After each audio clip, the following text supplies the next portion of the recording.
Amém, graça e paz a todos. Bem-vindos ao Perguntas do Coração. Hoje o Evangelho de Marcos, capítulo 5, nos conta uma história muito interessante, o qual nos revela que Jesus passou para um outro lado do mar, e quando chegou do outro lado, na aldeia dos Gadarenos, ou dos Gerazenos, saiu ao encontro dele um homem possuído por espíritos imundos, e aquele homem ele vivia nos sepulcros e ele se cortava com pedras, e ele era um homem muito violento. O texto diz que as pessoas tentavam prendê-lo com cordas, com grilhões, e nada disso conseguia prendê-lo. As cordas eram feitas em pedaços, grilhões em migalhas. Tudo que faziam para tentar conter, para tentar deter aquele homem era insignificante. Ninguém conseguia prendê-lo, dominá-lo. A sua violência era tamanha que aquela sociedade, aquela cidade, aquela região não conseguiu métodos para prender aquele homem, para conter o seu ímpeto possessivo. E quando Jesus chegou, ele saiu e, prostrando-se aos pés de Jesus, o adorou e dizia: "Que tenho eu contigo, Jesus? Não venha me atormentar antes do tempo." E Jesus então disse: "Qual é o teu nome?" E ele disse: "Legião é o meu nome, porque somos muitos." Aí Jesus mandou que ele saísse. Quando Jesus mandou que saísse, ele disse: "Não me deixe entrar naqueles porcos que estão por ali pastando." E Jesus permitiu, e ele saiu e entrou nos porcos.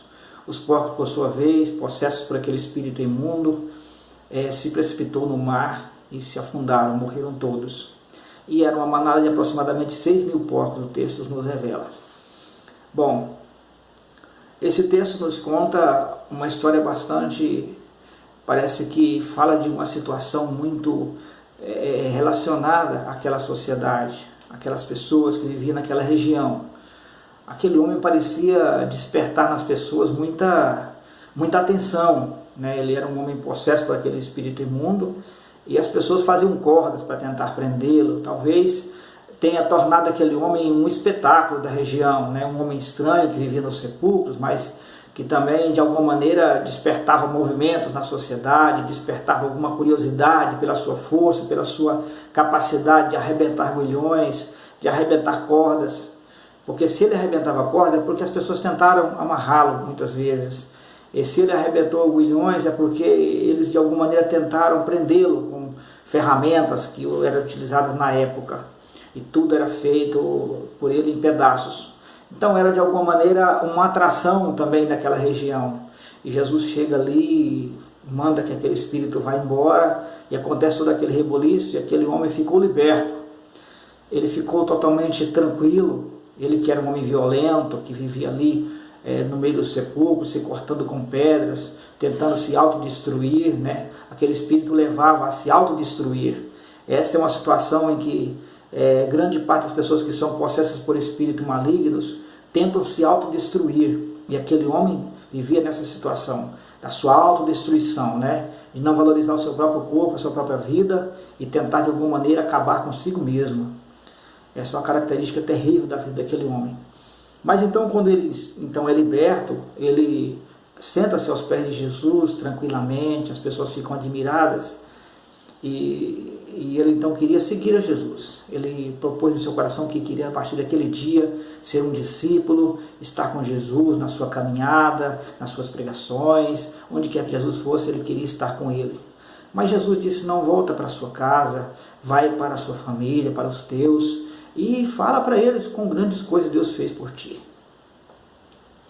E uma coisa que marca muito essa história, que a gente deve analisar bastante, é a questão da sociedade, das pessoas que ficaram naquela região, né? As pessoas que de alguma maneira viram aquele milagre acontecer.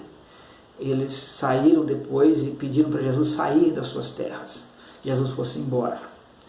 É interessante notar que os espíritos imundos que estavam possuindo a vida daquele homem, eles entraram nos porcos. Os porcos se suicidaram, mas os espíritos não.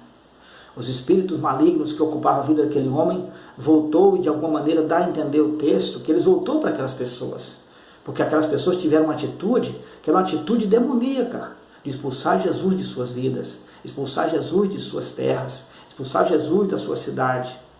Então a atitude de não querer Jesus, de expulsar Jesus, de mandar Jesus embora, é uma atitude demoníaca. Quer dizer, os porcos não suportaram a possibilidade de viver possuídos por aquele espírito imundo, suicidaram, mas os espíritos voltaram e entraram nas pessoas, que então agora possuídas por aquele espírito, pediam que Jesus se ausentasse de seus termos, que Jesus fosse embora de suas terras.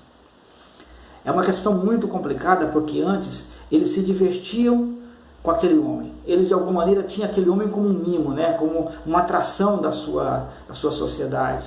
Mas agora aquela atração havia acabado. Todo aquele negócio de cordas para amarrar, para fazer aquele show, havia acabado. E agora então eles protagonizaram outra situação, que era aquela cidade, né? Estar num outro nível de possessão. Com certeza, quando eles admiravam aquela situação, quando eles cultuavam aquela situação de amarrar aquele homem com cordas, prendê-lo com grilhões, com certeza era uma espécie de demonização da sociedade. E agora então eles se tornam demônios de uma outra espécie, se tornam demonizados de um outro nível. O demônio os possui em uma outra dimensão, uma dimensão da expulsão de Jesus, de mandar Jesus embora, da rejeição ao próprio Cristo.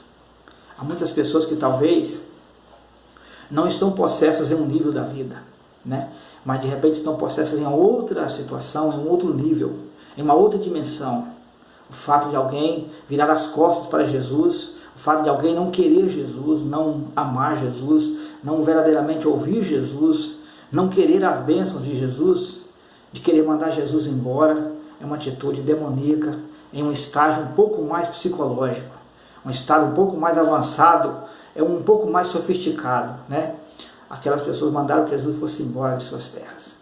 Eles não ficaram alegres em ver aquele homem são, em ver aquele homem curado, totalmente recuperado, totalmente um homem transformado.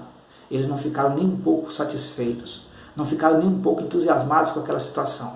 Pelo contrário, eles viram Jesus como alguém que estava transtornando os seus meios de vida, a sua situação, alterando a sua cultura, alterando de alguma maneira a sua forma de diversão, que era tirar aquele homem de circulação, fazer com que aquele homem ficasse liberto. Aquele homem que era atração, né, para algumas pessoas que se divertiam com o sofrimento alheio. Há muita gente que se diverte com o sofrimento alheio. Há muita gente que gosta de se divertir enquanto outras pessoas sofrem. E isso é uma situação muito terrível. É uma demonização do coração humano que existe na vida de muitas pessoas. E a gente precisa pensar nisso. As nossas atitudes têm que ser levadas até Jesus. Tem que ser levadas até a cruz de Cristo. Todas as nossas possibilidades de diversões, e de qualquer que seja o entusiasmo da nossa vida, deve ser levado a Jesus. Que as coisas verdadeiramente boas que Jesus faça, possa ser o motivo da nossa alegria, motivo da nossa canção, motivo do nosso louvor, da nossa adoração. Mas aquela cidade, aquele povo, não estava pronto para isso. Eles pediram que Jesus fosse embora. Jesus não era interessante para eles. Há muita gente hoje, há muitas pessoas que não vê Jesus como bem-vindo em suas vidas, em seus corações, em suas cidades, em suas famílias, em seu meio social. Que a palavra de Jesus, que o ensinamento de Jesus, o Espírito de Jesus não tem espaço em determinadas sociedades. Não tem espaço em determinadas religiões. Não tem espaço em determinados movimentos. Não tem espaço em determinadas sociedades. Não tem espaço em determinados grupos. Não tem espaço em determinadas comunidades. Isso é a situação. Aquela comunidade, aquela cidade onde aquele rapaz morava, onde ele vivia, elas não deram bem-vindo a Jesus. Pelo contrário, mandaram-no ir embora. E isso talvez seja a atitude de muita gente. Talvez não manda Jesus embora com as palavras, mas manda Jesus embora com comportamento, com atitude, com a forma de encarar a vida, com a forma de ver o próximo, com a forma de encarar a vida do próximo.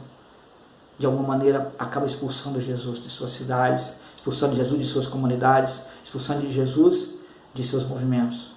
Que a gente possa pensar nisso. Qual a nossa atitude? É dizer bem-vindo para Jesus ou dizer que ele vai embora dos nossos termos? Que o Senhor Jesus tenha misericórdia, que ele nos abra os olhos. Esse rapaz, o texto nos revela que ele saiu dali e voltou para sua casa, para sua família, e ele se tornou um pregador. Ele começou a anunciar, contar o testemunho de vida que ele havia recebido o milagre de Jesus. Ele começou a contar a bênção que havia recebido. Ele simplesmente foi testemunha em 10 cidades. Né? O texto aqui nos revela que ele ficou na região de Decápolis, quer dizer 10 cidades. que ele ali passou a ser um anunciador da obra de Jesus. Que essa seja a nossa atitude, que a gente possa receber Jesus, que as coisas que Jesus faz em nossa vida e na nossa sociedade se tornem tão importantes, que se tornem motivo da nossa mensagem.